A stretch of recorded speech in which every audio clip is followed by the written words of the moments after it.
రాజకీయాల్లో శాశ్వత మిత్రులు శాశ్వత శత్రువులు ఉండరు అంటారు. ఇప్పుడు తెలంగాణలో అధికార కాంగ్రెస్ సిపిఐ మధ్య సరిగ్గా ఇదే సీన్ నడుస్తోంది. మొన్నటిదాకా చెట్టాపట్టాలేసుకుని తిరిగిన ఈ రెండు పార్టీల మధ్య ఇప్పుడు పచ్చగడ్డి వేస్తే భగ్గుమంటోంది. అడిగినవన్నీ ఇస్తున్న కమ్యూనిస్టులు తమ నెత్తికెక్కుతున్నారని కాంగ్రెస్ అంటుంటే, క్షేత్రస్థాయిలో కాంగ్రెస్ నేతలు తమకు సహకరించటం లేదని, అసలు ఈ పొత్తు ఎందుకు అని సిపిఐ రగిలిపోతోంది. విడిపోయేదాకా వెళ్తున్న ఈ దోస్తీ వెనుక అసలు కథ ఏంటి? ఎవరిది తప్పు, ఎవరిది ఒప్పు? Let's watch the story.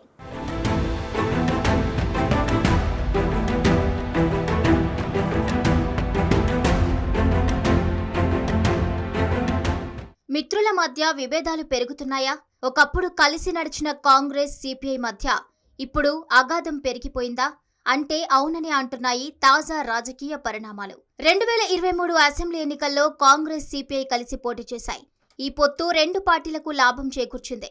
10 ఏళ్ల తర్వాత కాంగ్రెస్ అధికారంలోకి వస్తే సిపిఐ కూడా చట్టసభల్లో అడుగుపెట్టింది. అంతా సాఫీగా సాగిపోతుందనుకున్న టైంలో ఇప్పుడు సీన్ రివర్స్ అయింది. సాధారణంగా అధికారంలో ఉన్న పార్టీ పొత్తు ధర్మం పేరుతో మిత్రపక్షాలను సతాయిస్తుంటుంది. కానీ ఇక్కడ సిపిఐ వ్యవహార శైలి కాంగ్రెస్ నేతలకు చిరాకు తెప్పిస్తోంది. మిత్రులే కదా అని గౌరవిస్తుంటే మెడల మీద ఎక్కి తొక్కుతామంటే ఎలా ఊరుకుంటామని గాంధీభవన్ వర్గాలు గుర్రుగా ఉన్నాయి.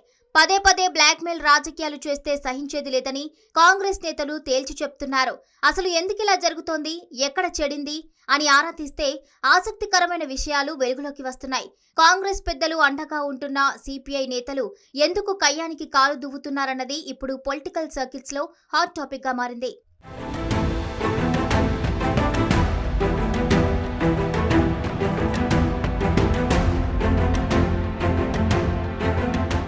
కాంగ్రెస్ అధికారంలోకి రాగానే సిపిఐకి సముచిత స్థానం కల్పించిందని గాంధీభవన్ లో తీవ్రమైన చర్చ జరుగుతోంది. ముఖ్యంగా ఎంతో మంది కాంగ్రెస్ సీనియర్లు ఆశలు పెట్టుకున్న వాళ్ళందరినీ కాదని ఏకంగా ఒక ఎమ్మెల్సీ సీటును CM Revanth Reddy, PCC chief Mahesh Goud సిపిఐకి కేటాయించారు. ఇదంతా కేవలం మిత్రధర్మం పాటించాలనే ఉద్దేశంతోనే చేశారని కాంగ్రెస్ గుర్తు చేస్తోంది. ఎమ్మెల్సీతో పాటు సిపిఐ పెట్టిన ప్రతి డిమాండ్ పైన సీఎం రేవంత్ సానుకూలంగానే స్పందించారు. అయినా సరే సిపిఐ రాష్ట్ర కార్యదర్శి కూనంనేని సాంబశివరావు మాత్రం కాంగ్రెస్ దోస్తీకి కటిఫ్ చెప్పే స్థాయిలో సంచలన ప్రకటనలు చేస్తున్నారు. ముఖ్యమంత్రిని కలిసి ఏదో ఒకటి తేల్చుకుంటాం, పొత్తులో ఉండాలో లేదో ఆలోచించుకుంటామంటూ ఆయన చేసిన కామెంట్స్ కాంగ్రెస్ వర్గాల్లో తీవ్ర ఆగ్రహం తెప్పిస్తున్నాయి. ఒకవైపు పార్టీ పరంగా అన్ని ఇస్తుంటే ఈ విధమైన ప్రకటనలు చేయటం ఏంటని కాంగ్రెస్ సీనియర్లు మండిపడుతున్నారు. మిత్రధర్మం అంటే అడిగినవన్నీ ఇవ్వడమే కాదు, వచ్చిన గౌరవాన్ని నిలబెట్టుకోవడం కూడా అని హితవు పలుకుతున్నారు. ఈ వ్యవహార శైలిపై కాంగ్రెస్ హైకమాండ్ కూడా కొంత అసంతృప్తితో ఉన్నట్లు తెలుస్తోంది.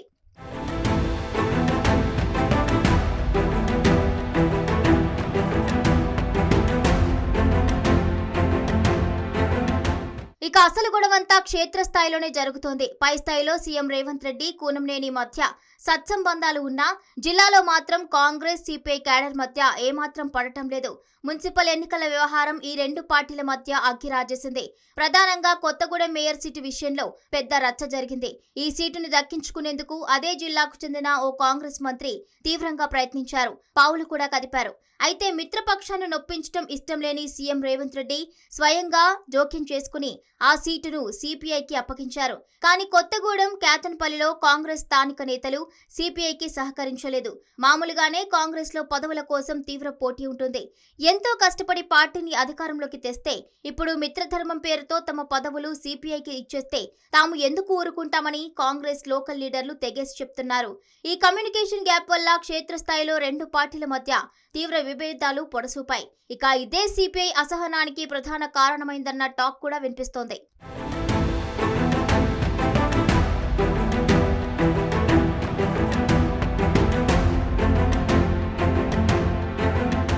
కాంగ్రెస్ తో పొత్తు విషయంలో సిపిఐ రాష్ట్ర నాయకత్వం చేస్తున్న హడావిడిపై ఆ పార్టీలోనే భిన్నాభిప్రాయాలు వ్యక్తమవుతున్నాయి. పొత్తులో ఉండాలో లేదో తేల్చుకోండని ఇచ్చిన అల్టిమేటం పట్ల సిపిఐ సీనియర్లు అంత సుముఖంగా లేరని తెలుస్తోంది.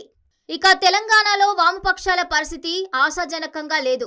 నిలకడలేని నిర్ణయాలతో ఎవరితో పొత్తు పెట్టుకోవాలో తెలియక మరో లెఫ్ట్ పార్టీ సిపిఎం ఇప్పటికే తలపట్టుకుని కూర్చుంది. అలాంటి పరిస్థితుల్లో కాంగ్రెస్ తో కలిసి నడవటం వల్లే సిపిఐ కొంతైనా నిలబడగలిగిందని ఆ పార్టీలోని కొందరు నేతలు అభిప్రాయపడుతున్నారు. అడిగిన డిమాండ్లు ప్రభుత్వం నెరవేరుస్తున్నప్పుడు స్థానికంగా ఉండే చిన్న చిన్న విభేదాలను కూర్చుని మాట్లాడుకోవాలి తప్ప ఏకంగా పొత్తునే తెంచుకుంటామనటం సరికాదన్న టాక్ సిపిఐలో నడుస్తోంది.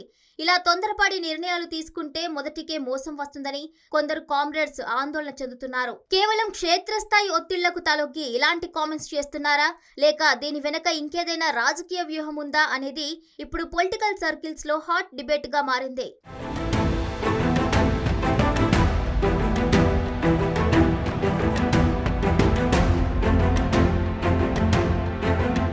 మొత్తానికి మిత్రభేదం వ్యవహారం అటు కాంగ్రెస్ లోనూ ఇటు సిపిఐలోనూ తీవ్ర చర్చకు దారితీసింది. పొత్తులో ఉన్నాం కదా అని పదే పదే అధికార పార్టీకి కంట్లో నలుసుగా మారితే ఎలా అన్న ఫీలింగ్ కాంగ్రెస్ శ్రేణుల్లో బలంగా వినిపిస్తోంది.